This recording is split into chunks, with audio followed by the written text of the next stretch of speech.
Two historians whose works are quoted as fact on a regular basis are Herodotus and Thucydides.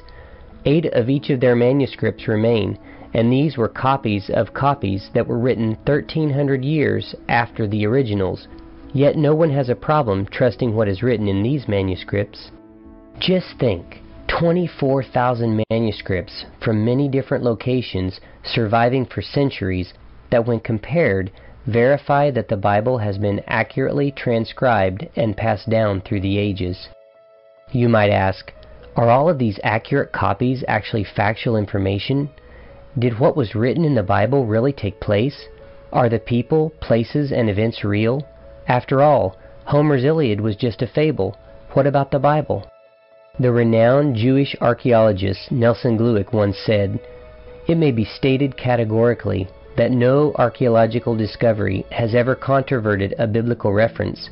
Scores of archaeological findings have been made which confirm in clear outline or exact detail the historical statements in the Bible." Many times critics of the Bible have pointed to supposed biblical flaws, only to have archaeology later discredit their arguments. The Bible has been validated by the discovery of literally hundreds, if not thousands, of verifying artifacts and archaeological discoveries. The plethora of artifacts could fill several lengthy videos. Here are a few of them. The tomb and remains of Caiaphas the high priest were discovered by workers constructing a road just south of the old city of Jerusalem. Caiaphas was the high priest who handed Jesus over to the Romans and also persecuted the early church. He was mentioned numerous times in the New Testament and also in Josephus' history called Antiquities. The tomb of Cyrus the Great, mentioned in the Bible books Isaiah, 2 Chronicles, and Ezra, was discovered in Iran outside the ancient city of Pasaragde.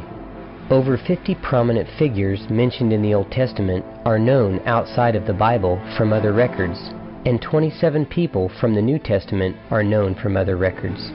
Statues or drawings of the likenesses of 12 Old Testament people have been discovered, including Shishak, the Egyptian king who plundered the temple, in the book of 1 Kings, Jehu, king of Israel, in the book of 2 Kings, Hazael, king of Aram, an enemy of Israel, from the book of 1 Kings, Xerxes I, king of Persia, who was a key character from the book of Esther, and Sargon II, king of Assyria, mentioned in the book of 2 Kings.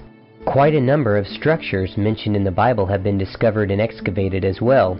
A few of these include Nebuchadnezzar's palace in Babylon, found in present-day Iraq, the royal palace at Samaria where the kings of Israel lived at one time. It is spoken about in 1 Kings.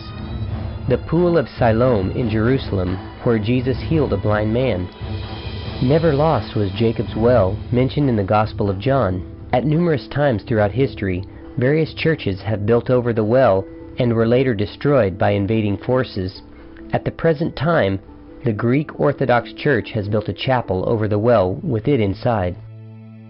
So to answer the question, is the Bible's people, places, and events trustworthy? Let me summarize with quotes from experts on the subject. Dr. Clifford Wilson, formerly director of the Australian Institute of Archaeology, said, "I know of no finding in archaeology that's properly confirmed which is in opposition to the Scriptures.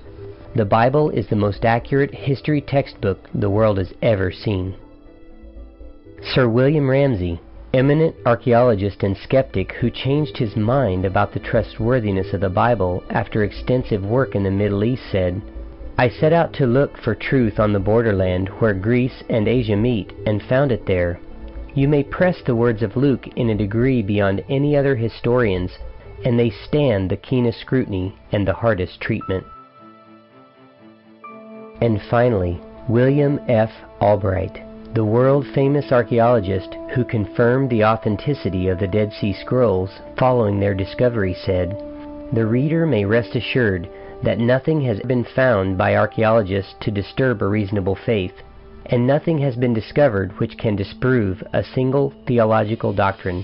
The Bible can stand for itself." Yes, the Bible can stand for itself. So now, let's consider the evidence for dinosaurs in the written historical record of the Bible. First, a short background on the beginning of creation and the Great Flood is necessary to understand why dinosaurs and man have always lived together and why we find things under the ground like fossils, coal, and oil.